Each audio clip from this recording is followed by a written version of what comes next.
Welcome to our very first Train Your Dog Month webinar, where we're going to focus on capturing behavior. I'm going to help you understand why this tool is so effective. It's really simple to apply, it's easy to use day to day, and it's going to really help you create that long-lasting, reliable behavior. First off, I wanted to introduce myself. I'm going to do these with each one in case people just watch them out of order. My name is Stanley. I am the president and founder of Dogma Training. I currently run 2 dog training facilities here in Calgary, along with Dogma Academy, where we help people become professional dog trainers. We're really working to elevate the industry through providing education to canine professionals. So we've got a canine professional certificate as well, and we'll continue to add programs to help provide more knowledge so that people can provide the best care and training to dogs. I'm an active volunteer. I do tons within our industry. I sat on the board of directors for the Association of Professional Dog Trainers for about 5 years, and I was chair of the board in 2018. I was the first Canadian to hold that position. Currently, I'm the vice chair for the Canadian Association of Professional Dog Trainers. I also sit on the board for Community Therapy Dog Society. So that's a local group that's based out of Chestermere, but serves facilities, school, senior homes, hospitals all over Southern Alberta. And then this year for 2022, I'm going to be serving on the Licensing and Community Standards Appeal Board. So I do lots. I try to be really active and give back, and I'm very, very passionate. My life has very much gone to the dogs. We're excited about Train Your Dog Month because this is an initiative that was started through the Association of Professional Dog Trainers. And really, it's about just ensuring that people understand that training can be easy and fun, and that with a little bit of focus, it can really help us improve our bond with our dogs, help them be more successful in our busy human world and families as well. And this is really what our focus is at Dogma. So this aligns really well, and we wanted to do more to participate in it this year. So we're going to focus on capturing first. So what exactly is capturing? I'm not sure if you guys are familiar with the term, but it's probably something that you do quite often with your dogs. Essentially what it is, when you see your dog doing something that you want to see more of, you want to reward that. So you're capturing that behavior, and we're communicating clearly to our dogs that that was a good thing to do by pairing it with some type of reward. So I'm going to go into much more detail on how this works, how you can apply it, and give you some tips to make this really easy and just help you kind of shift your focus on how you work with and communicate with your dog. So typically what we tend to do instead is we focus on things when our dogs are doing something wrong. We are actually really good at ignoring our dogs when they're behaving. So when our dogs are doing stuff we want to see more of, we tend to just not acknowledge it at all. We figure that that's what they should be doing. We have a lot of misconceptions and thinking that dogs are kind of bred to please us. They come to us knowing all of these things. And if you've got a young dog or a new dog to the home, there's going to be a lot that they've got to learn. And so when our dogs are behaving too, we don't want to interrupt that behavior, which I can understand. But what we tend to do is completely ignore it. And then when our dogs do things that we don't want to see more of, we respond to it. And it may be just through, telling them to knock it off or saying no, maybe joining in by also yelling if they're barking out the window, various things like that. And what we can inadvertently be doing is actually rewarding our dogs for the behavior we don't want to see. And we also want to really discourage people from using punishment.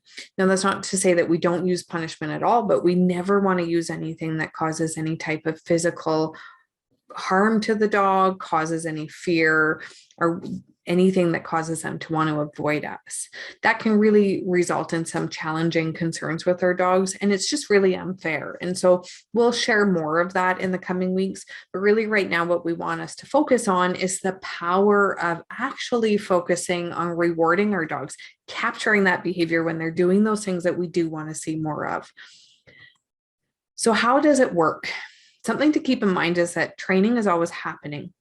Now, when I say training is always happening, it's more like learning is always happening. So if you've brought a new puppy to the household, it's a new dog, A lot of the things that we deem as problem behaviors are very normal dog behaviors. And at the same time, they are learning all the time. They're understanding what makes good things happen, what things to avoid. They're frequently learning about what we expect of them and how to kind of manage and how they should behave in this really crazy, foreign, busy human world. And that can be very challenging for them. And so dog training really is about helping them by guiding them, showing them what to do, teaching them new skills, and really helping them so that they can be successful.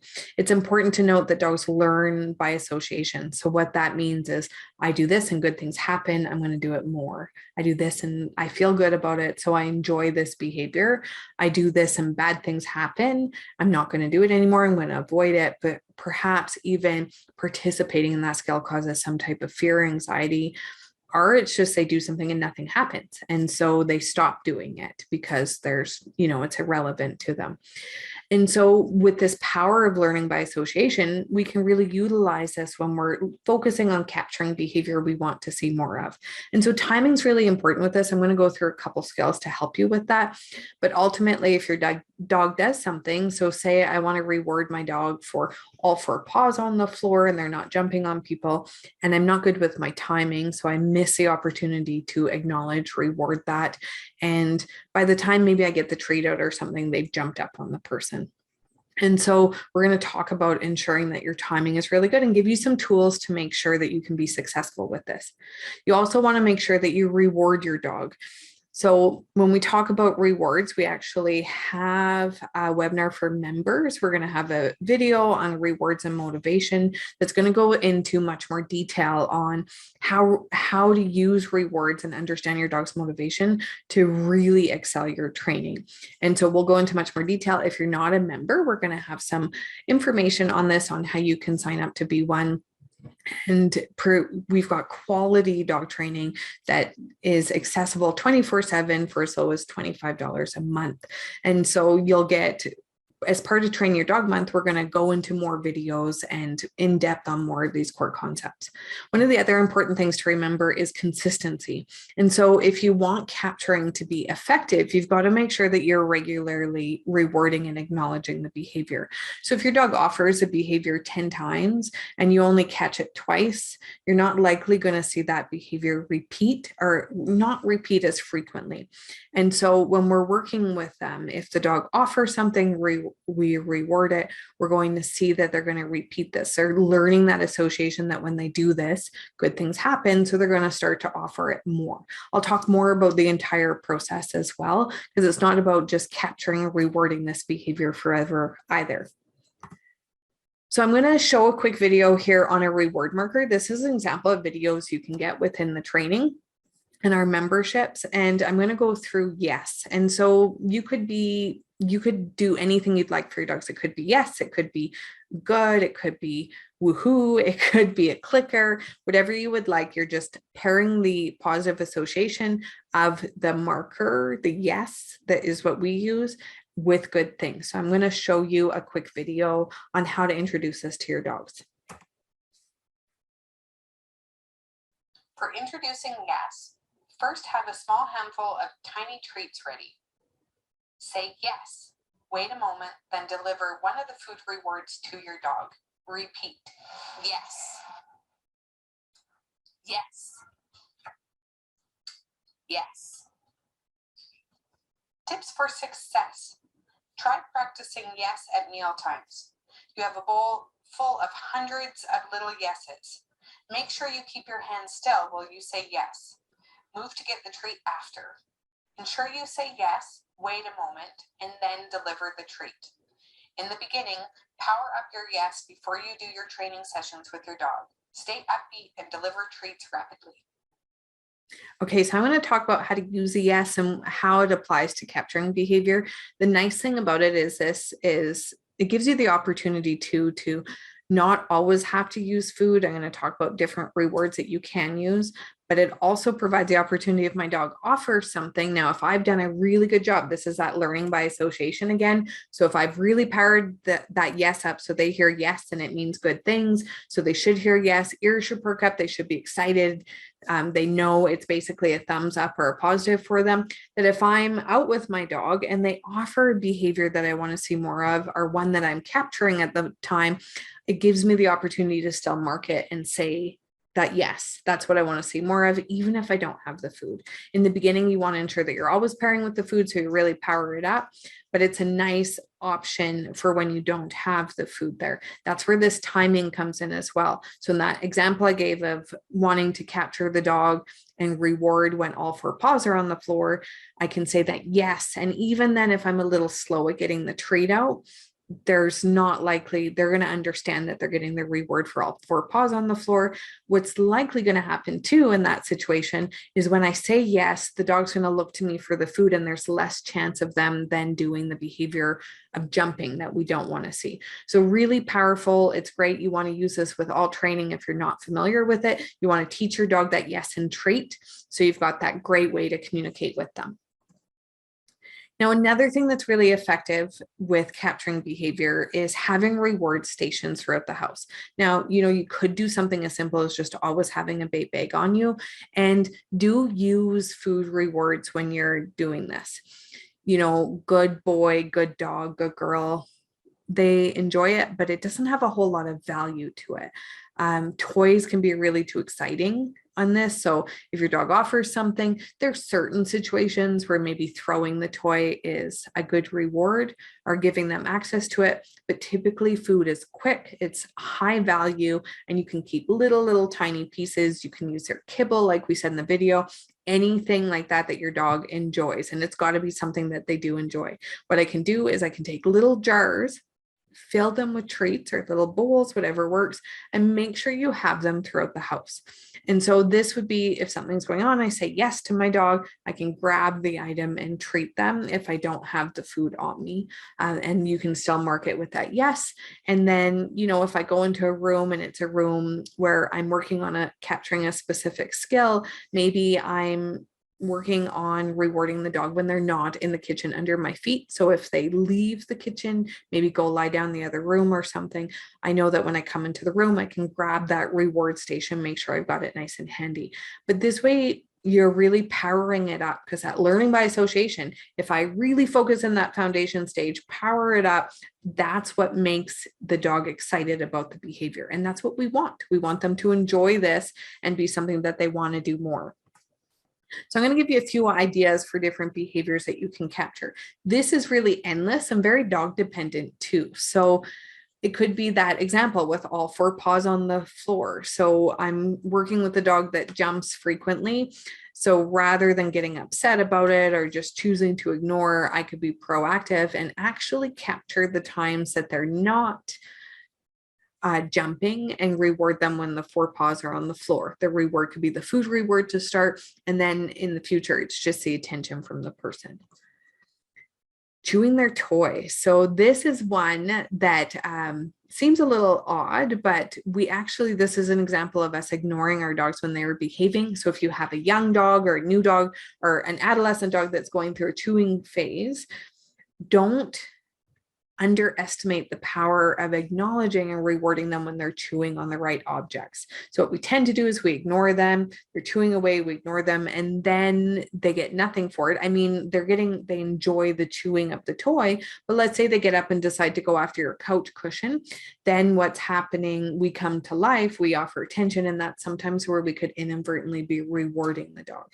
So often our attention is still attention. So they may learn that going on chewing on things gives the reward of us coming and interacting with them. Not chasing the cat. So let's say this is just an example. You have another animal in the house, or maybe something that your dog is doing that's kind of pestering our family member or something. And again, we only react when they do this. The act of chasing the cat in itself is rewarding. And so that's why it's important we have really high value rewards when they don't do it. So if there's times that the cat goes by, the dog lies there and ignores it, chooses not to chase it, make sure that you reward that. You're showing your dog that that's what you want them to do. It's really clear, simple, black and white communication for them. settling. So I do this a lot with my dogs, and this is something I don't think people do enough of.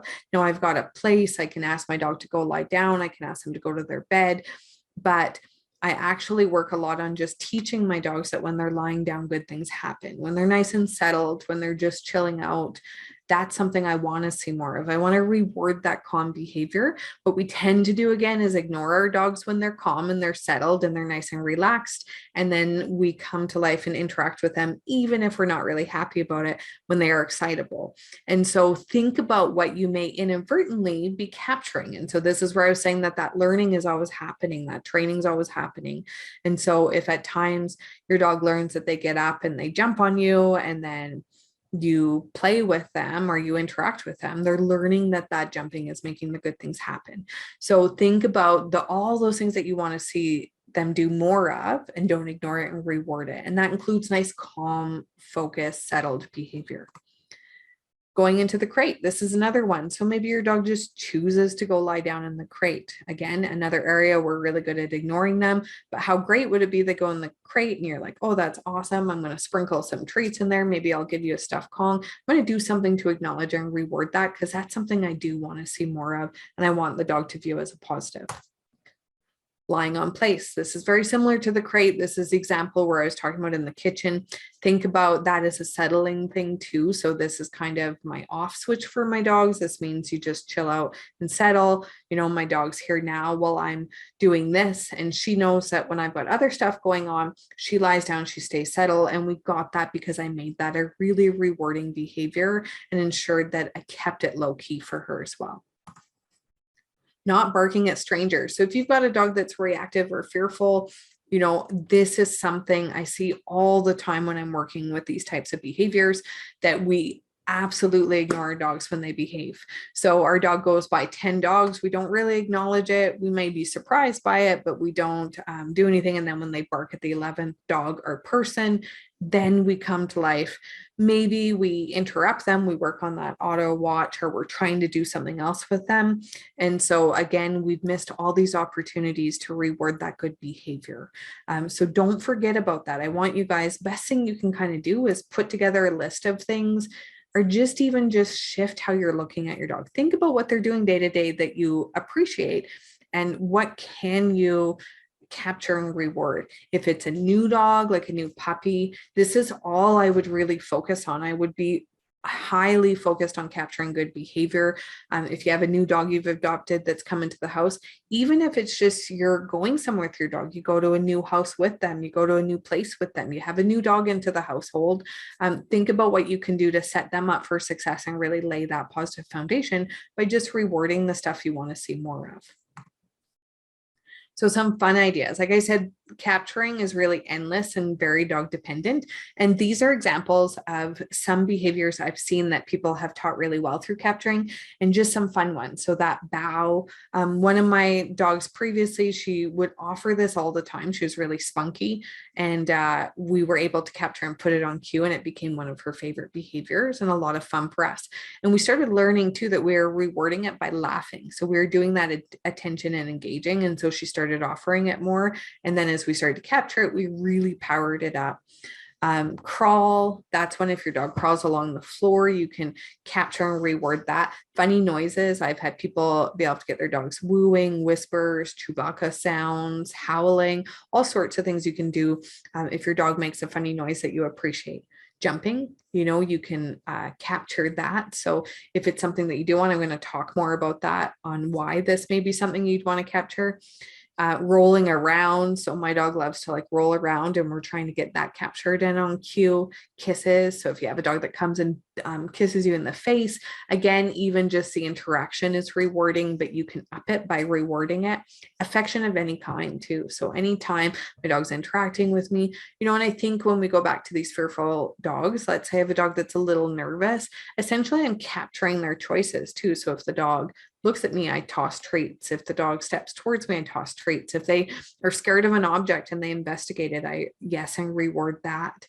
So all of that is capturing that behavior and pairing that positive. The on-off switch is good because, for the example, like jumping, sometimes if you're having a real challenge with a behavior, even something like noises, if there's barking or something, being able to capture that, get it on cue, it allows you that on switch, and then you have an off switch for it. And that can really help with some of these behaviors as well, if they're becoming a problem. So I'm going to talk a little bit about putting it on cue, because it's not just about rewarding forever when you're capturing behavior. This would be so that you're changing that behavior into something that you have on cue. When you've got it on cue too, you can then start teaching the dog that they only get rewarded when you ask for it too. So this allows us to gain even more guidance and be able to manage some of that behavior even more. So to start, reward frequently.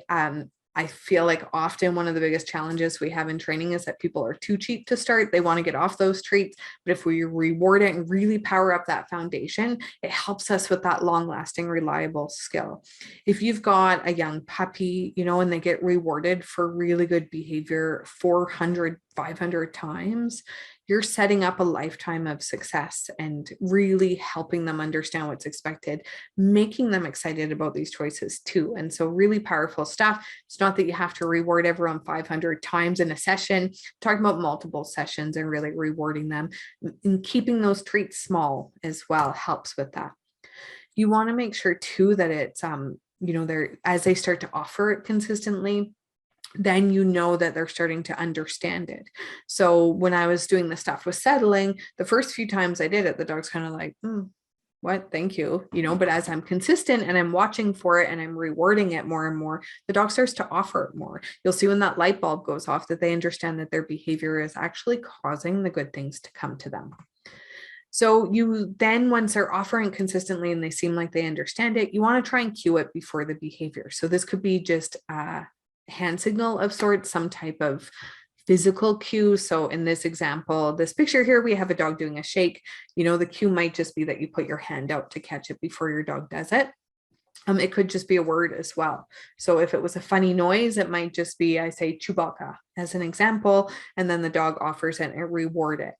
So if they do that and I'm rewarding that, so again, the cue doesn't mean that the reward goes away. I still want to reward it. So I'm keeping that association. And now I'm helping them understand that we're naming it. So when I say this, you do this and good things happen. You want to try with just the cue. So what that means is, at first, what you're doing is you're trying to cue it before they're going to offer the behavior. So if I walk into the room here, I'm working on settling, I've got the bed on the ground, I know that Maya is going to go lie down on it. I might say, go to your bed. Right before she does it, she goes to her bed and I can yes and treat. So if I'm consistent with that, then they start to pair that word, that association's happening again. So that cue with the behavior meaning good things.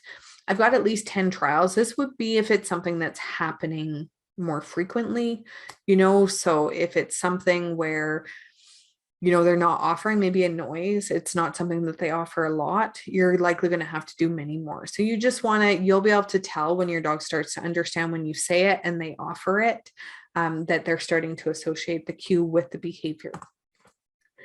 And again, ideally when they anticipate it. So like I was saying, that they're anticipating the behavior. So something like the bed being there is being a little bit of a cue or just a situation. So it just helps them be more successful with it as well. And then you take it out to new environments. So if it's something that they're offering in the house with the bed, I might move the bed around, take it other places, and that will really start to proof it up and help them understand that it happens anywhere, not just in that one specific place. So why bother with capturing? I hope that you can see how it can be really effective. I think really the ultimate goal and why we wanted to start with this is really start to shift the mindset. We're so focused on telling dogs what to do and also correcting behavior we don't want to see more of. We forget about that bit of us really helping to guide them, set them up for success, and really acknowledging and rewarding those times when they're doing what we'd like to see more of. When we focus on the positives, you're really going to see that shift, and you'll start to see that shift in your relationship as well. So I'd like to challenge you now. Think about 1 or 2 behaviors and go ahead for the next week or so and just focus on capturing or rewarding them. Try it with something maybe that's even been a bit of a challenge.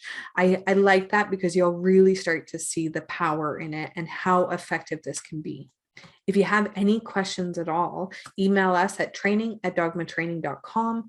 I'll put some links down on our membership and for our Train Your Dog Month website as well, for the page that you can go and see upcoming videos or other things that will be coming out that we'll be doing to celebrate the month.